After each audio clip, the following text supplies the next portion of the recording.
First time KCR కొడుకు కేసీఆర్ గారు ticket ఇవ్వలే. అక్కడ సుధాకర్ గారు పోటీ చేస్తే ఇదే కేసీఆర్ కొడుకు పోయి సీఎం రమేష్ గారిని కలిసి, నాకు మొన్న పార్లమెంట్లో కలిసినప్పుడు ఇప్పుడు సీఎం రమేష్ గారికి చెప్తే సీఎం రమేష్ గారు వచ్చి కేసీఆర్ కలిసారు. అరే కేటీఆర్ పోటీ చేస్తారంటే వద్దు అక్కడ గెలవడు అని చెప్పి అన్నారు. అక్కడ కేకే మహేందర్ రెడ్డి గారు గెలుస్తారు, ఈయన గెలవడు అన్నారు. గెలవడు అన్న కేసీఆర్ సీఎం రమేష్ గారు ఎట్లా నొప్పించారు, కేసీఆర్ గారు నొప్పించి సుధాకర్ గారు డ్రా చేయించారు. అప్పుడు పరిస్థితి ఏంది, కేసీఆర్ పరిస్థితి, కేసీఆర్ కొడుకు పరిస్థితి 3 తల షర్టు, రబ్బర్ చెప్పులు, ఆ ఫోటో చూసినా అయితే అది. అప్పుడు సీఎం రమేష్ గారే ఆర్థిక సాయం చేసిండు. సీఎం రమేష్ గారే ఈ కేసీఆర్ కొడుకు ఆర్థిక సాయం చేసిండు. సీఎం రమేష్ గారు చేసిన ఆర్థిక సాయంతోనే నువ్వు ఎమ్మెల్యే అయినవు ఇవాళ. ఇది ఫ్యాక్ట్. ఇది నువ్వు బీఆర్ఎస్ను నడుపుకోలేని స్థితిలో నువ్వు బీజేపీలో విలీనం చేద్దామనుకున్నావు.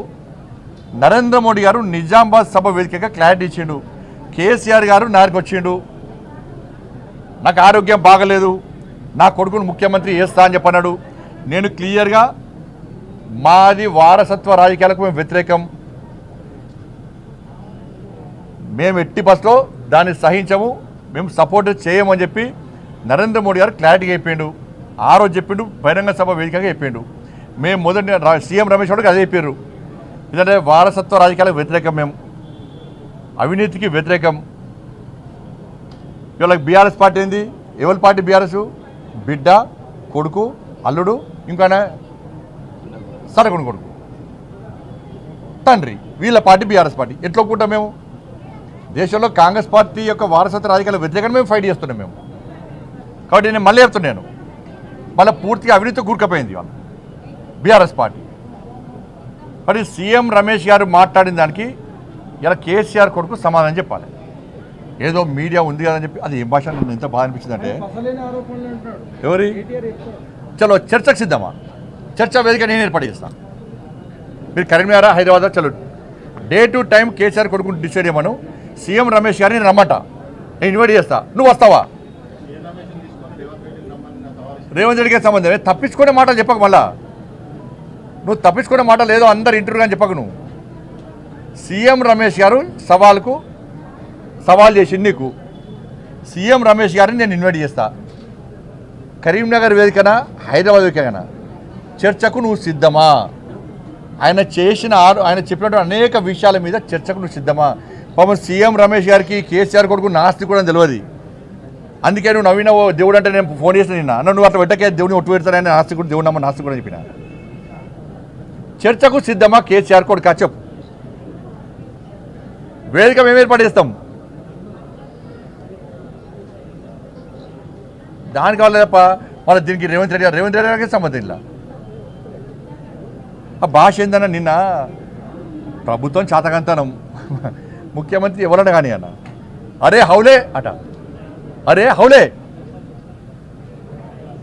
కలెక్టర్లు నిన్న కలెక్టర్ కానీ వన్ అయ్య కానీ, కలెక్టర్ కానీ వన్ అయ్య కానీ అట, పోలీసోడు. ఇది కేటీఆర్ కొడుకు వాడే భాష, ఇది కేసీఆర్ కొడుకు వాడే భాష. కలెక్టర్ కానీ వన్ అయ్య కానీ అట, ఇదా నీ భాష? ఇది తెలంగాణ భాషనా? ఇది తెలంగాణ యాసనా? ఇది ఇంత అహంకారం ఎందుకు? కనీసం సంస్కారం లేదు, సంస్కారహీనుడు నువ్వు.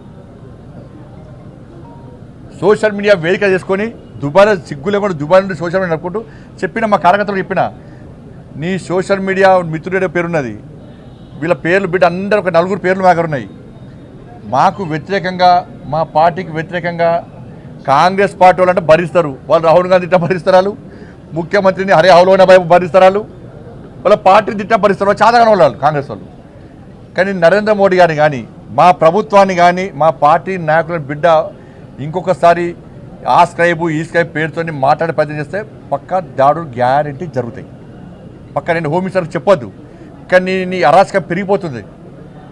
దాదాపు 100 యూట్యూబ్ ఛానల్ పెట్టుకొని అడ్డదారిలో సంపాదించిన పైసలు వాళ్ళకి వెచ్చించి వాటి ద్వారా ఏదో చేయాలని చూస్తున్నావు. ఏం కాదు, దాంతో చేస్తున్నావు. అధికారికి వచ్చినావా? ఉన్న సీట్లు వీకినేని నేను మా కార్యకర్తలు కూడా చెప్తున్నాను. నేను ఈ కేసీఆర్ కొడుకు యూట్యూబ్ ఛానల్ వేదికగా తప్పుడు వ్యాఖ్యలు చేస్తున్నాడు, తప్పుడు ప్రచారం చేస్తున్నాడు. ఎక్కడికక్కడ అడ్డుకోండి, దొరికిన అడ్డుకోండి. చలో కేసులు అయితే కేసులు అని. అరే మోడీ గారి మీద వ్యాఖ్యలు